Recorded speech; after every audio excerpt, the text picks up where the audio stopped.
kelompok 3 akan mempresentasikan tentang pasar uang. Perkenalkan, nama saya Ikadek Bagasinera Pranata, nomor absen 7. Perkenalkan, nama saya Ketua Geni Japutra, absen 8.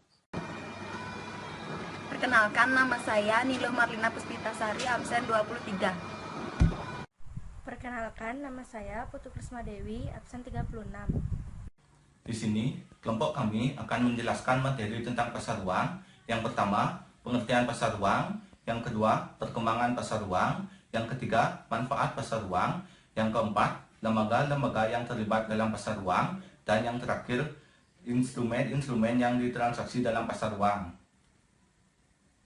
Selanjutnya, pengertian pasar uang. Pengertian dari pasar uang yaitu suatu tempat atau wadah bertemunya pemilik dana dengan calon konsumen, baik bertemu dengan langsung ataupun melalui perantara pada transaksi suatu permintaan atau penawaran kepada sejumlah dana atau surat berharga jangka pendek di bawah 270 hari.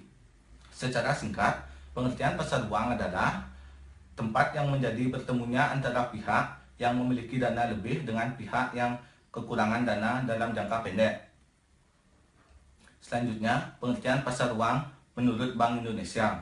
Pasar uang adalah tempat di mana suatu pihak meminjam dana dari pihak lainnya pada tingkat bunga tertentu dan untuk jangka waktu di bawah 1 tahun.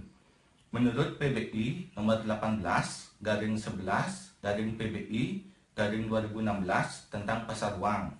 Pasar uang adalah bagian dari sistem keuangan yang bersangkutan dengan kegiatan perdagangan, pinjam-meminjam atau pendanaan berjangka pendek sampai dengan 1 tahun dalam mata uang rupiah dan valuta asing yang berperan dalam transmisi kebijakan moneter, pencapaian stabilitas sistem keuangan, dan kelancaran sistem pembayaran. Selanjutnya akan dilanjutkan oleh teman saya. Baiklah, saya akan melanjutkan materi yang telah disampaikan sebelumnya. Perkembangan pasar uang. Pasar keuangan memiliki peran strategis sebagai sumber pendanaan kegiatan ekonomi dan transmisi kebijakan moneter dan kebijakan fiskal, sehingga stabilitas sistem keuangan. Sejumlah peneliti telah menegaskan bahwa fenomena pasar keuangan yang dapat mengakselerasi pertumbuhan ekonomi. Berbagai terobosan dalam mendukung pasar keuangan juga semakin mendesak untuk mendukung pembangunan infrastruktur yang menjadi persyaratan pertumbuhan ekonomi keseimbangan. Setidaknya 49,98% dana dari pasar keuangan ditargetkan menjadi salah satu penunjang pembangunan infrastruktur pada tahun 2020 dan sampai 2024. Inisiatif strategi pengembangan pasar keuangan di Indonesia di masa yang akan datang harus mampu mendorong pencapaian karakteristik sebagai pasar keuangan yang dalam dan mampu bersaing di tingkat global. Karakter tersebut antara lain: pertama, mampu menyediakan alternatif sumber pembiayaan dan investasi bagi pelaku ekonomi. Kedua, mampu memfasilitasi kebutuhan mitigasi risiko bagi para pelaku pasar. Ketiga, mampu mendorong efisiensi transaksi di pasar keuangan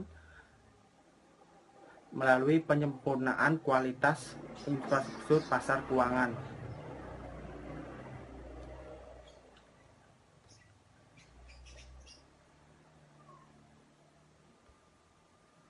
Selanjutnya ada manfaat pasar uang.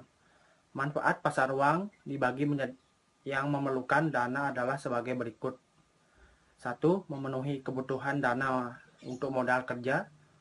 Memenuhi kebutuhan dalam jangka waktu yang tidak terlalu panjang, maksimalnya 1 tahun.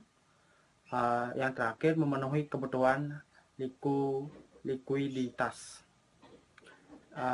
Manfaat pasar uang bagi pihak yang memiliki atau meminjam dana antara lain: mampu menyelesaikan masalah pihak yang mengalami kesulitan dana, memperoleh keuntungan dari pemberian dana investasi. Baik, di sini saya akan melanjutkan penjelasan dari Gani, yaitu manfaat pasar uang secara keseluruhan. Yang pertama, sebagai sarana alternatif untuk memperoleh pendanaan jangka pendek. Yang kedua, membantu pengusaha untuk memperoleh dana pengembangan usaha. Yang ketiga, mencegah terjadinya uang yang menganggur. Yang keempat, mengendalikan jumlah uang yang beredar di masyarakat. Yang kelima, membantu pemerintah memantau kebutuhan kredit masyarakat. Dan yang terakhir, mengembangkan lembaga-lembaga yang terlibat dalam pasar uang. Selanjutnya ada lembaga-lembaga yang terlibat di dalam pasar uang. Yang pertama ada bank, yayasan, dana pensiun, perusahaan asuransi, perusahaan-perusahaan besar, lembaga pemerintah, lembaga keuangan lain, dan individu masyarakat. Selanjutnya ada instrumen-instrumen yang ditransaksikan dalam pasar uang. Yang pertama, sertifikat Bank Indonesia atau SBI, yaitu sertifikat jenis ini adalah suatu instrumen hutang yang diterbitkan atau yang berasal dari pemerintah atau bank sentral di negara tersebut atas dasar unjuk dengan jumlah yang tertentu dan akan dibayarkan kepada pemegang atau pemilik dana pada tanggal yang telah ditentukan dan disepakati secara bersama sebelumnya. Yang kedua ada surat berharga pasar uang atau SBPU. Surat ini termasuk jenis surat yang memiliki jangka waktu pendek dan gunanya untuk diperjualbelikan secara diskonto dengan Bank Indonesia atau lembaga-lembaga lain yang dalam naungan Bank Indonesia atau lembaga yang dirujuk atau ditunjuk oleh Bank Indonesia. Baik, sekian penjelasan saya. Penjelasan selanjutnya akan dilanjutkan oleh Krisma. Selanjutnya yang ketiga yaitu sertifikat deposito. Sertifikat deposito merupakan salah satu instrumen keuangan yang diterbitkan oleh atas dasar unjuk dan dinyatakan dalam suatu jumlah, jangka waktu, tingkat bunga tertentu. Yang keempat yaitu commercial paper, merupakan proses yang tidak disertai dengan adanya jaminan yang diterbitkan oleh sebuah perusahaan dengan tujuan untuk memperoleh dana jangka pendek selanjutnya dijual kepada investor dalam pasar uang. Yang kelima, call money. Call money merupakan suatu sistem di mana terjadinya kegiatan pinjam meminjam dana antara suatu bank dengan bank lainnya dan digunakan untuk jangka waktu yang pendek. Yang keenam, yaitu ada repurchase agreement, merupakan kegiatan yang bisa dibilang kegiatan yang timbal balik. Maksudnya adalah kegiatan berupa sebuah transaksi jual beli surat-surat berharga yang disertai dengan perjanjian. Selanjutnya yang ketujuh yaitu ada bankers acceptance, merupakan instrumen pasar uang yang khusus digunakan untuk memberikan kredit atau sebuah bantuan kepada importir dan eksportir untuk membantu mereka dalam upaya pembayaran dan pembelian sejumlah barang atau untuk membeli valuta asing. Selanjutnya yang ke-8, Treasury bills merupakan salah satu instrumen dari pasar modal dan penerbitannya dilakukan oleh Bank Sentral yakni Bank Indonesia dengan jangka waktu kurang dari 1 tahun atau tepat 1 tahun. Penerbitan instrumen ini juga atas dasar unjuk bukan perorangan serta dengan nominal tertentu. Sekian presentasi dari kelompok kami, mohon maaf jika ada salah kata. Kami ucapkan terima kasih.